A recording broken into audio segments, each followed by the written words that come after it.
ജോലി സമ്മർദ്ദം കാരണം മരണപ്പെട്ട കൊച്ചി കങ്ങരപ്പടി സ്വദേശിനി അന്ന സെബാസ്റ്റ്യന്റെ കുടുംബത്തിന് ആശ്വാസവുമായി രാഷ്ട്രീയ നേതാക്കൾ.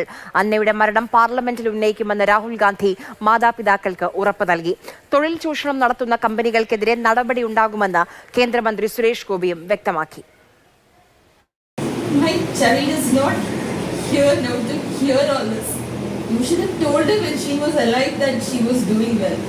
If someone had told her properly that her workings were okay, that she was doing well.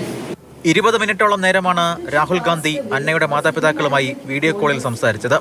സ്വകാര്യ മേഖലയിലെ ജോലി സംബന്ധമായ ചൂഷണങ്ങൾക്കെതിരെ രാജ്യവ്യാപകമായി ക്യാമ്പയിൻ നടത്തുമെന്നും അന്നയുടെ മരണം പാർലമെന്റിൽ ഉന്നയിക്കുമെന്നും രാഹുൽ ഗാന്ധി വ്യക്തമാക്കി.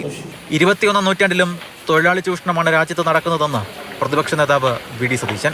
കഴിഞ്ഞ നൂറ്റാണ്ടിൽ നടന്ന അതേ കാര്യം ഇത്രയും പരിഷ്കൃതമായി ഈ നൂറ്റാണ്ടിൽ നടക്കുന്നു എന്നുള്ളത് നമുക്ക് അനുവദിച്ചു കൂടാത്ത ഒരു കാര്യമാണ്. പുതിയ ലേബർ കോഡ് നിലവിൽ വന്നതിന് ശേഷം രാജ്യത്തെ ജോലി സാഹചര്യങ്ങൾ കൂടുതൽ രൂക്ഷമായി മാറിയെന്ന് മന്ത്രി പി. രാജീവ്.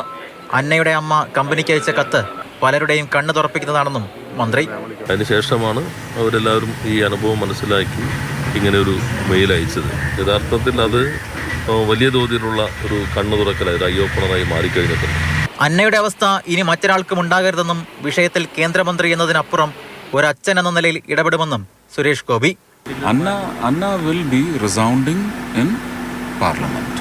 കേന്ദ്രമന്ത്രി എന്ന നിലയ്ക്കല്ല, ഒരു അച്ഛൻ എന്ന നിലയ്ക്കാണ്. ബഹുരാഷ്ട്ര കൺസൾട്ടിംഗ് കമ്പനിയായ ഏണസ്റ്റ് ആൻഡ് യങ്ങിന്റെ പൂനെയിലെ ഓഫീസിൽ ജോലി ചെയ്തിരുന്ന അന്ന ഇക്കഴിഞ്ഞ ജൂലൈ 20-നാണ് ജോലി സമ്മർദ്ദം കാരണം കുഴഞ്ഞു വീണ് മരിച്ചത്. സംഭവത്തിൽ അന്വേഷണം നടത്തുമെന്ന് കേന്ദ്ര സർക്കാർ കഴിഞ്ഞ ദിവസം വ്യക്തമാക്കിയിരുന്നു. മാതൃഭൂമി ന്യൂസ്, കൊച്ചി.